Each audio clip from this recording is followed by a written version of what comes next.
जायसी ग्रंथावली का नख शिख खंड और उसका पहला पैराग्राफ। इसमें हीरामन तोता राजा रतन सेन के सामने सिंहल द्वीप की राजकुमारी पद्मावती की सुंदरता का वर्णन करता है और वह हीरामन तोता राजा रतन सेन को रानी पद्मावती की सुंदरता का वर्णन करते हुए कहता है, का सिंगार ओही बरनऊ राजा, का सिंगार क्या श्रृंगार ओही उसके बरनऊ वर्णन करूं राजा। अरे राजा रतन सेन, मैं तुम्हारे सामने उस रानी पद्मावती के श्रृंगार का क्या वर्णन करूं, अर्थात कैसे वर्णन करूं। ओही का सिंगार ओही पे साजा, उसका श्रृंगार तो ओही पे उस पर ही छाजा सुंदर लगता है, उसका श्रृंगार तो केवल उस पर ही सुंदर लगता है। अरे राजा, मैं तुम्हारे सामने उस रानी पद्मावती के सौंदर्य का क्या वर्णन करूं। प्रथम ही शीस कस्तूरी केसा, फिर भी प्रथम ही पहले शीस सिर के कस्तूरी सुगंधित पदार्थ केसा बालों का, सबसे पहले उसके सिर के सुगंधित बालों का वर्णन करता हूँ। फिर भी मैं उसके सुगंधित बालों का वर्णन करता हूँ। बलि वासुकी बलि बलिहारी जाता है, वासुकी शेषनाग को और नरेशा और नरेशों का अर्थात और राजाओं का मैं क्या कहूँ। शेषनाग भी उन बालों पर बलिहारी चल जाता है, मैं किसी और राजा के बारे में क्या बताऊँ। हीरामन तोता कहता है कि अरे राजा रतन सेन, मैं तुम्हारे सामने रानी पद्मावती के सौंदर्य का क्या वर्णन करूं। उसका सौंदर्य तो केवल उस पर ही सजता है। सबसे पहले मैं उसके बालों के सुगंधित बालों का वर्णन करता हूँ, जिन पर तो शेषनाग भी बलिहारी जाता है। फिर और नरेशों के बारे में या और राजाओं के बारे में मैं क्या कहूँ। भंवर केस वह मालती रानी, भंवर भंवरा केस बाल वह मालती मालती का फूल रानी रानी पद्मावती।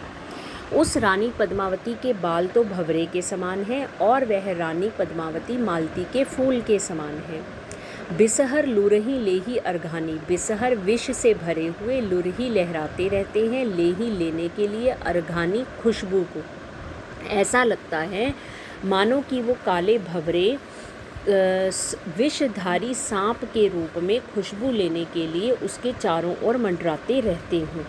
कहने का अभिप्राय यह है कि जिस प्रकार से फूलों के ऊपर भंवरे मंडराते रहते हैं, उसके भंवरे रूपी बाल जो विष से भरे हुए हैं, उसकी खुशबू को प्राप्त करने के लिए उसके चारों ओर बिखरे रहते हैं। बेनी छोरी छाड़ जो बारा, बेनी चोटी को छोरी खोलकर झाड़ू जो झाड़ती है बार बार।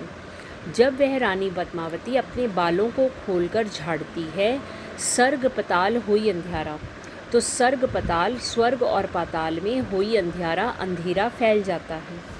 उसके बाल इतने अधिक काले हैं कि जब वह रानी पद्मावती अपने बालों को खोलकर झाड़ती है तो स्वर्ग और पाताल में भी अंधेरा हो जाता है। कोमल कुटिल केस नगकारे, कोमल हैं, कुटिल कठोर हैं, केस बाल नगकारे काले नगों की तरह चमकते हैं। लहरने भरे भुअंग विसारे, लहरनी लहराते हैं भुअंग सांप विसारे फैलकर। उसके वह काले बाल कोमल हैं, कठोर हैं और काले नगों की तरह चमकने वाले हैं, जिन्हें देखकर ऐसा लगता है मानो कि काले सांप अपने फन फैलाकर उसके चारों ओर लहरा रहे हों, अर्थात बिखरे पड़े हों। बेधे जानू मलेगिरी बासा, बेधे बांध लेते हैं जानू मानो मलेगिरी बासा, मलेगिरी पर्वत की खुशबू को। अरे उसके बाल तो मलेगिरी पर्वत की खुशबू को भी बांधे हुए हैं, अर्थात जिस प्रकार से मलेगिरी पर्वत से चंदन की लकड़ी की खुशबू आती है, उसी प्रकार से उसके बालों से भी बहुत ही अधिक सुगंध प्राप्त होती है। ऐसा लगता है कि मलेगिरी पर्वत की खुशबू को ही उसने अपने बालों में लगा लिया हो। शीस चढ़े लोटही चहुपासा, सिर पर चढ़कर लोटही लोटते हैं, इधर उधर फैले हुए हैं चहुपासा चारों ओर, और जो सांप है वो उसके सिर पर चढ़कर इधर उधर लौटते हुए अर्थात बिखरे हुए दिखाई देते हैं। कि उस रानी पद्मावती का सिर के बाल मलेगिरी पर्वत की खुशबू को अपने में समेटे हुए हैं, जिन्हें देखकर लगता है मानो कि सभी उसके बाल रूपी सांप उसके सिर पर चढ़कर चारों ओर लहरा रहे हों। घूंघरवारी अलके विख भरी, सिंकरी पेम चही गिए परी। घूंघरवारी घुंघराले अलकई लटे विख भरी, उसकी वह घुंघराली लटे विष से भरी हुई हैं। सिंकरी पेम प्रेम की जंजीर में चही चाहती हैं गिए परी, गर्दन में पड़े रहना। वह सभी को अपने प्रेम के जंजीर में बांधकर अपने गले लगाना चाहती हैं, अर्थात प्रत्येक व्यक्ति उसके गले लगना चाहता है, उससे प्रेम करना चाहता है, उसकी प्रेम की जंजीर में फंसा हुआ है। उसकी घुंघराली लटें ऐसी विष से भरी हुई हैं जिन्हें देखकर ऐसा लगता है मानो कि प्रत्येक व्यक्ति उसके प्रेम की जंजीर में फंसकर उसे अपने गले लगाना चाहता हो। अस फंदवारे केस वै राजा परा शीस गिए फांद। अस फंदवारे इस प्रकार से फंदे वाले, केस बाल, वे राजा अरे राजा, परा शीस गिए फांद अपने सिर को देकर, उसके गिए फांद अपने उसके गर्दन में अपने प्रेम की जंजीर को डाल दो, अर्थात उसे गले लगा लो। अरे राजा रतन सेन, ऐसे फंदे वाले बालों को देखकर तुम भी अरे राजा अपने सिर को देकर उसे अपने गले लगा लो, अर्थात उसके प्रेम को प्राप्त कर लो। अष्टोकुरी नाग और गाने भे केसीने के बांध। अष्टोकुरी आठों कुलों के नाग और गाने उनका प्रतिनिधित्व करने वाले, भय केसही के बांध उन बालों के बंदी बनना चाहते हैं। अरे उन आठों कुलों के नाग के प्रतिनिधि भी इन बालों के बंदी बनना चाहते हैं, इसलिए हे राजा तुम इन फंदे वाले बालों में फंसकर इनको अपने गले से लगा लो, अर्थात इनके प्रेम को प्राप्त कर लो। एक बार फिर से, का सिंगार ओही बरनो राजा, ओही का सिंगार ओही पे साजा। अरे राजा, मैं उसके श्रृंगार का क्या वर्णन करूं, उसका श्रृंगार तो केवल उस पर सजता है। प्रथम ही शीस कस्तूरी केसा, बलि बासुकी ओ नरेसा।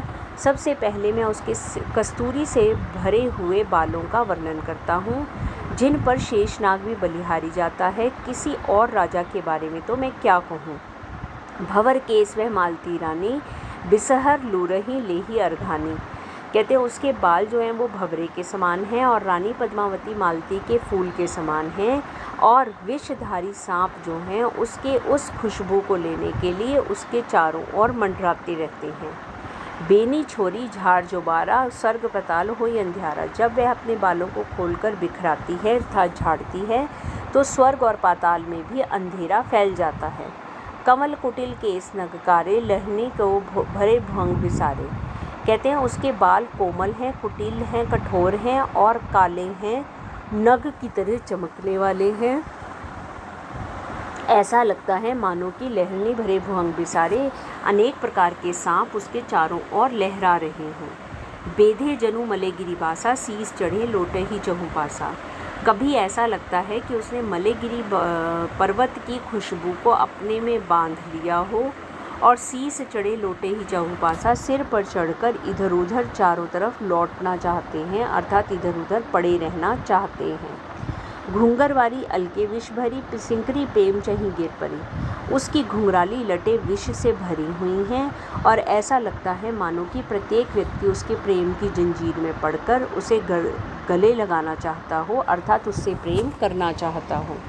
अस फंदवारे केस वे राजा परा शीस गिए फांद। ऐसे फंदे वाले बालों को देखकर अरे राजा तुम भी अपना सिर देकर उसे अपने गले से लगा लो, अर्थात तुम भी उसके प्रेम को प्राप्त कर लो। अष्टोकुरी नाग और गाने भे केसहिनी के बांध। आठों कुलों के नाग के राजा भी उन बालों को बांधना चाहते हैं, अर्थात उन बालों में बंधकर उनसे प्रेम करना चाहते हैं।